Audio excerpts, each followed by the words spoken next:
सालार मसूद किसी माफिया से कम नहीं था। अभी जो माफिया मिट्टी में मिलाए गए हैं उनका ही एक रूप था। उसने हमारे मंदिर तोड़े थे। महाराजा सुहेल देव ने उसको ऐसी मौत दी थी जो इस्लाम में सबसे खराब मानी जाती है। गरम लोहे के तवे पर जला दिया था। माना जाता है कि इस्लाम में इस तरह की मौत जहन्नुम जाने की गारंटी होती है। महाराजा सुहेल देव ने उसको जहन्नुम भेजने की गारंटी दी थी। जब तक अत्याचारी के साथ इस तरह का व्यवहार नहीं होगा, वह भारत की संस्कृति से इसी प्रकार का व्यवहार करता रहेगा। नमस्कार, धीरेन्द्र पुंडी न्यूज पॉइंट में आप सभी का स्वागत है। और ये बात जो मैंने कही, ये आज योगी आदित्यनाथ ने लखनऊ में एक प्रोग्राम में कहा। उन्होंने गाजी सालार मसूद का जिस तरह से पूरा कच्चा चीठा खोला, वो ये बताता है कि किस तरह से संस्कृति की इस लड़ाई में कम से कम उत्तर प्रदेश के पास एक ऐसा मुख्यमंत्री है जो ये जानता है कि संस्कृति की लड़ाई कितनी गहराई में जाकर लड़नी पड़ती है। इस देश में या तो इस्लामिक जिहादियों ने जिस तरह एक फर्जी गंगा जमनी तहजीब को पैदा किया, वामपंथियों ने जिस तरह उसको सींचा, उसने सनातन के शौर्य को कहीं पाताल के अंदर दबा दिया। और उसका कारण यह है कि आज तक गुलामी की मानसिकता से मुक्त होने को तैयार नहीं।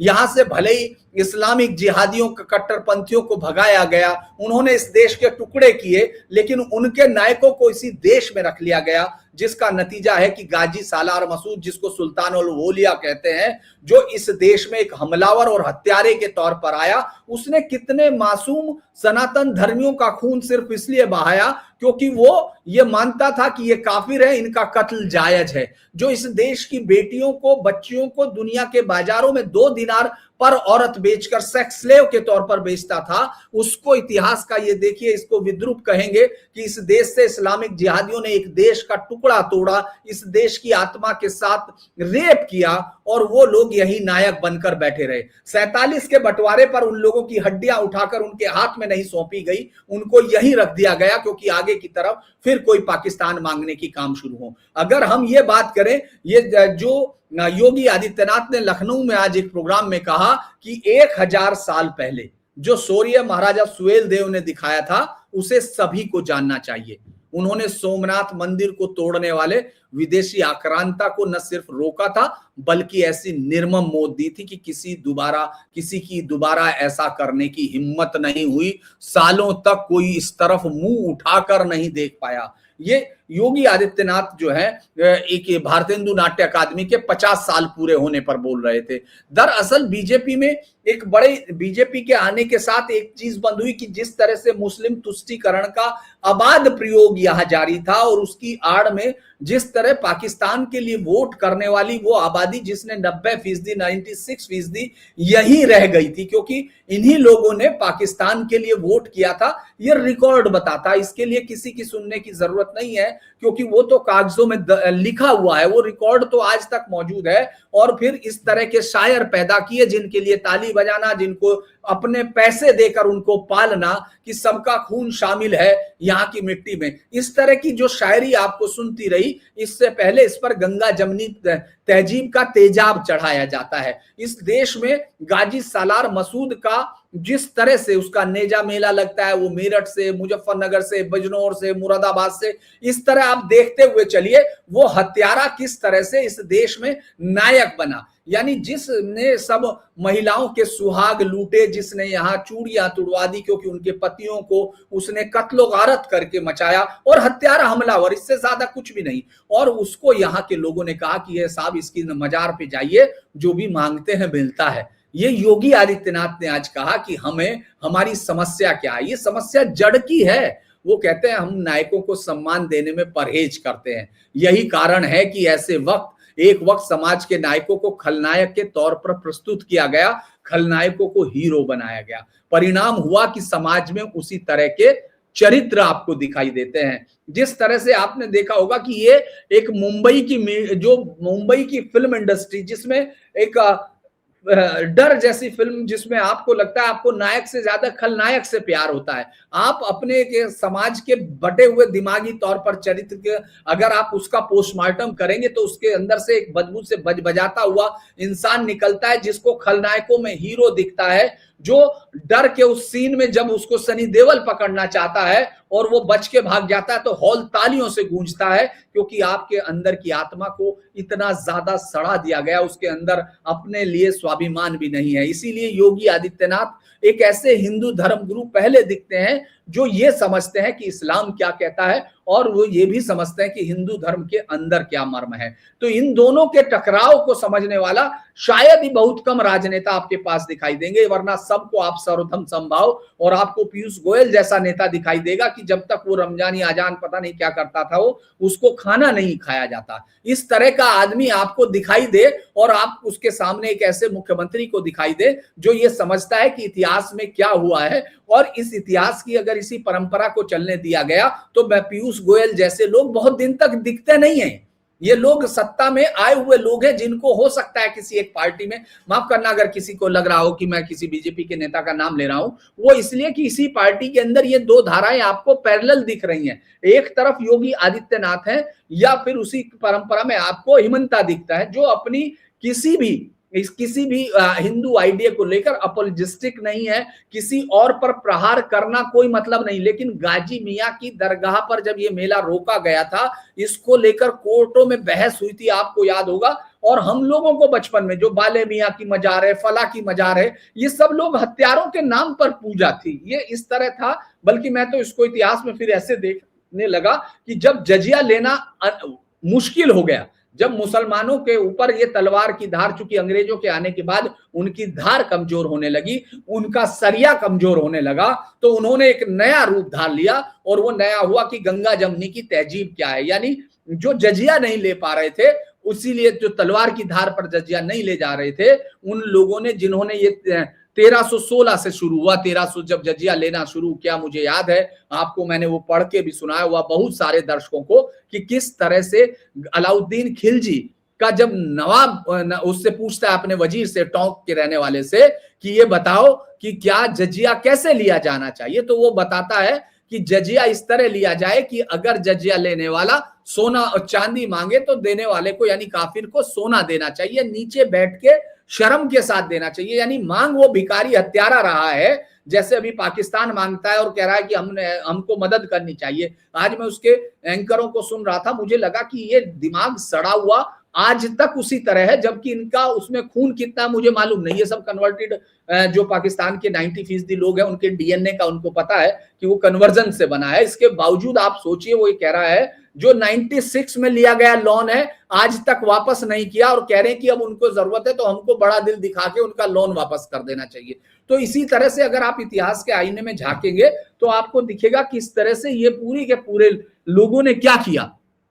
इन लोगों ने जब जजिया हासिल करना मुश्किल हो गया तो कहीं हड्डियों पे चादर चढ़ाई और चादर पर फिर हिंदुओं के अंदर ये बताना शुरू कर दिया कि साहब इसमें बहुत बरकत है। अरे जिस आदमी की अपने देश में कोई पूछने वाला नहीं है, वहां उसकी हड्डियां पड़ी हैं नहीं पड़ी हैं किसी को कुछ नहीं पता है, लेकिन हिंदुओं की जो धर्म प्रियता है उसका फायदा उठाकर उन्होंने उन्हीं की जेब से एक जिहाद शुरू कर दिया। यानी जो हिंदुस्तान में आप ये सोच के देखिए कि जब पाकिस्तान का बंटवारा हुआ तो 96% लोगों हिंदुओं ने, मुसलमानों ने अपने वोट में पाकिस्तान का पक्ष लिया, और उसके बाद जाने वाले कितने प्रतिशत थे ये देखिए। उसके बाद अलीगढ़ मुस्लिम यूनिवर्सिटी जैसी यूनिवर्सिटीज क्या पढ़ाती रही, आज वो पत्थर बजाना चाहते हैं, आज वो मालदा में आने वाले मुसलमानों का स्वागत करते हैं, जो घुसपैठियों के तौर पर आते हैं वो उन रोगियों का स्वागत करते हैं जो वहां हिंदुओं के साथ रेप, बलात्कार, हत्याएं और कन्वर्जन का साम्राज्य चला रहे हैं। लेकिन उनको इस देश में, इस देश के जब कभी फौजी शहीद होते हैं, माफ कीजिएगा फौजी बलिदान होते हैं, शहीद तो वही मुस्लिम जो मुसलमानों से मुसलमान शहीद होता है, जो गाजियों से जो मरता है गैर मुस्लिमों से लड़ता हुआ, तो वो शहादत का अर्थ वही है। इस देश में उस शब्दों का भी अर्थ हुआ।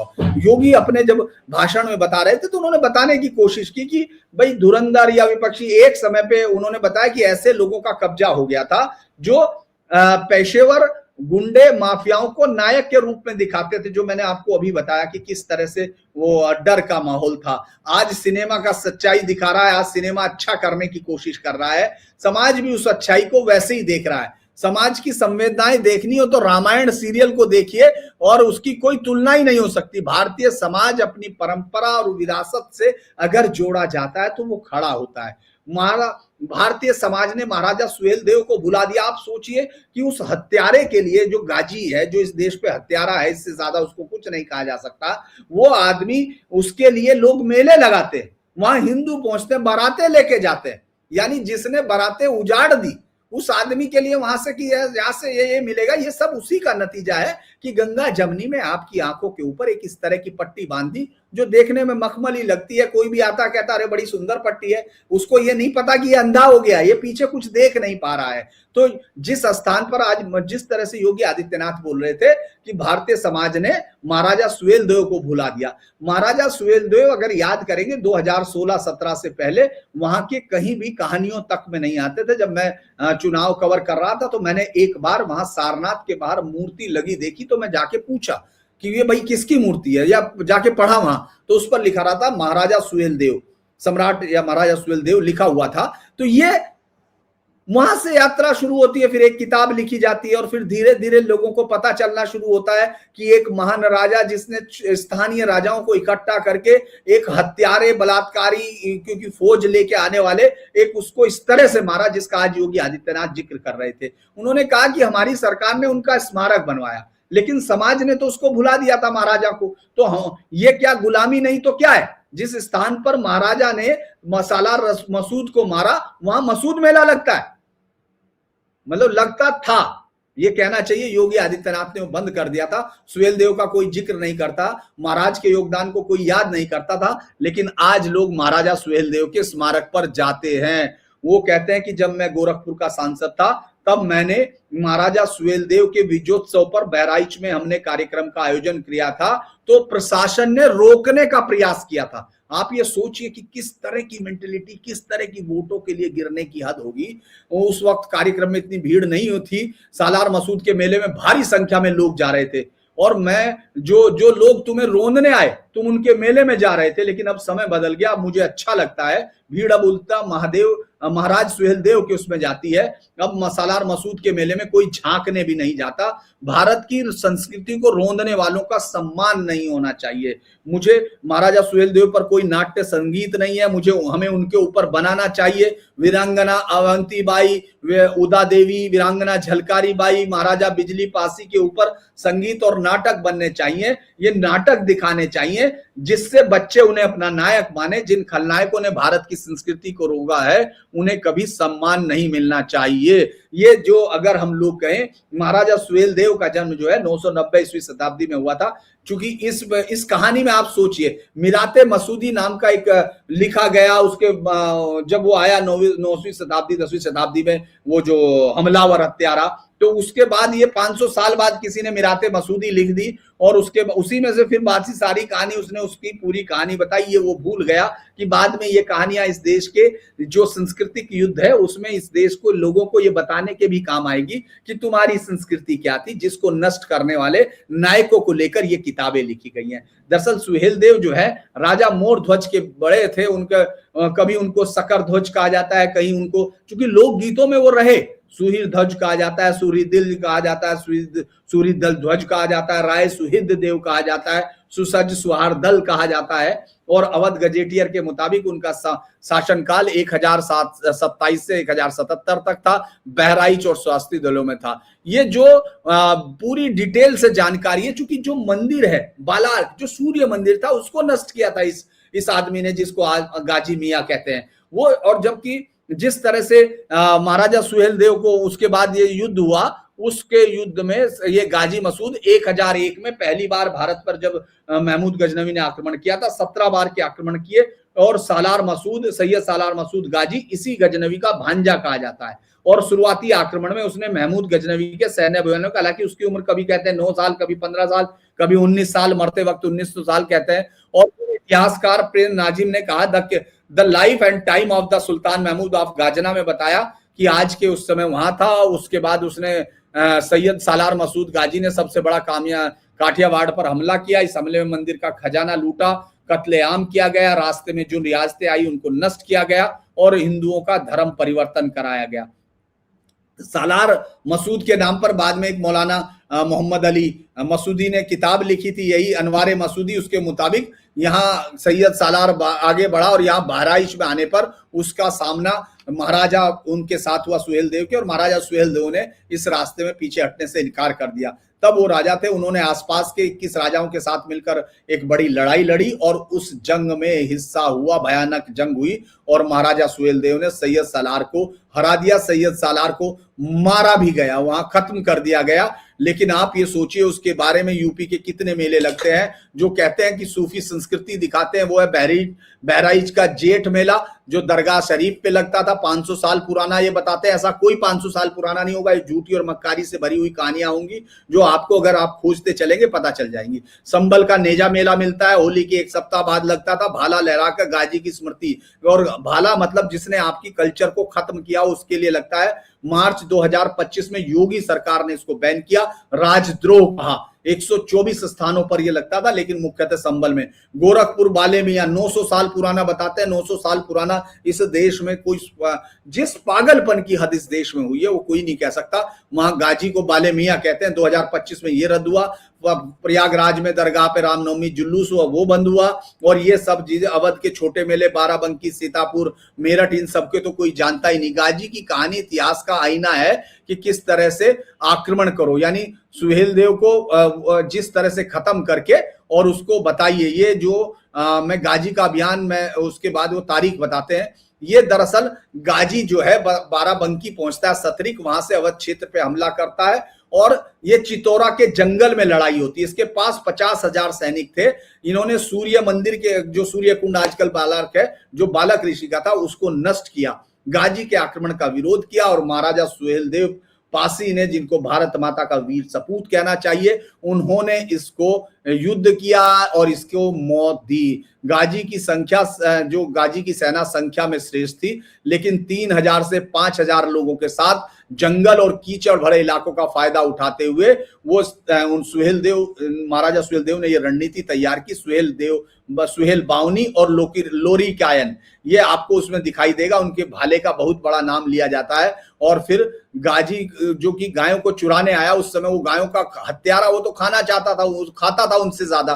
तो उसके बाद वो जो है गाजी सुहेल देव महाराज ने उनकी गाय निकाली और उसके बाद ये गुस्से में आया कि मेरी गाय चुरा ली, जिनको ये हत्या खाना चाहता था। उसके बाद वो लड़ाइयां हुई और इस तरह से मारा कि कीचड़ के सने हुए उस मैदान में कोई भी वहां बचा नहीं, क्योंकि गाजी ने शुरुआत में बहराइच पे कब्जा किया था। सुहेल देव गठबंधन ने पहला हमला किया। कई उसकी है, मैंने इस पर एक पूरा वीडियो किया हुआ है, अगर आप जाकर देखना चाहें वो देख सकते हैं, क्योंकि ये लंबा वीडियो हो जाएगा। मैं इसको यहीं तक रखना चाहता हूं।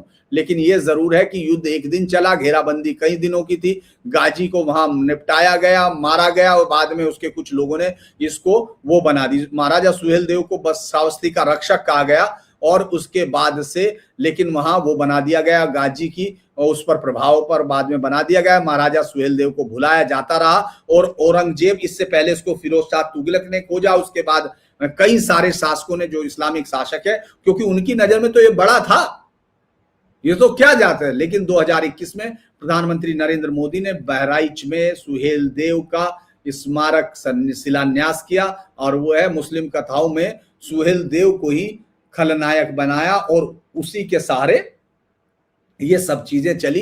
लेकिन आज योगी आदित्यनाथ ने जिस तरह से इसका एक बार फिर से बताया, मुझे लगता है कि लोगों को ये सुनना चाहिए। मेरा एक वीडियो है, आप चाहें तो देख सकते हैं, विस्तार के साथ है, उसमें इस पूरी लड़ाइयों को, इस पूरे इतिहास को बताया। आज के लिए इतना ही, फिर आपसे मुलाकात होगी।